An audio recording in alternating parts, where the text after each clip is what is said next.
भक्तजनों प्रेम से बोलिए जय श्री सीताराम।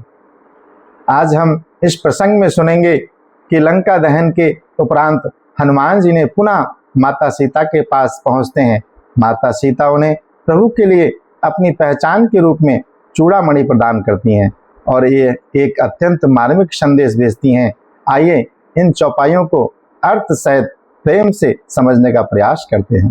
पूछ बुझाए को श्रम धर लग रूप बहोर, जनक सुता के आगे ठाण भयो कर जोर। अर्थात पूछ बुझाकर थकावट दूर करके और फिर छोटा सा रूप धारण कर हनुमान जी जानकी जी के सामने हाथ जोड़कर जा खड़े हुए। मात मोहि दीजय कछु चीना, जैसे रघुनायक मोहि दीना।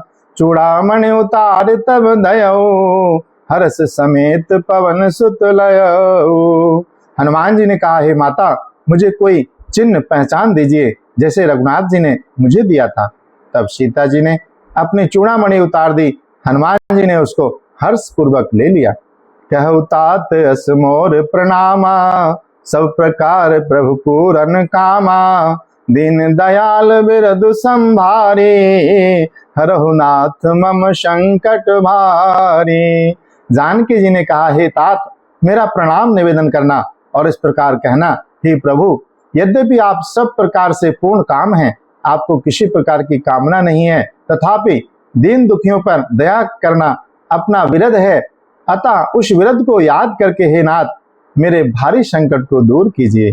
तात सक्र सुत कथा सुनायो, भान प्रताप प्रभु समझायो। मास दिवस महु नाथ नावा, तो पुन मोहि जियत नहीं पावा। हे तात इंद्रपुत्र जयंत की कथा सुनाना और प्रभु को उनके बाण का प्रताप समझाना, स्मरण कराना। यदि महीने भर में नाथ ना आए तो फिर वे मुझे जीवित नहीं पाएंगे। कहु कप के विद राखहु प्राणा, तुम हूँ तात कहत अब जाना।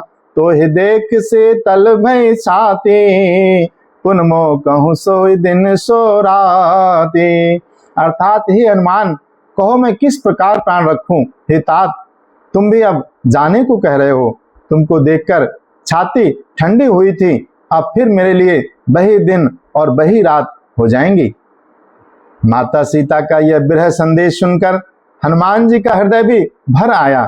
चूड़ामणि लेकर हनुमान जी अब प्रभु श्री राम की ओर प्रस्थान करते हैं। बोलिए सियावर रामचंद्र भगवान की जय।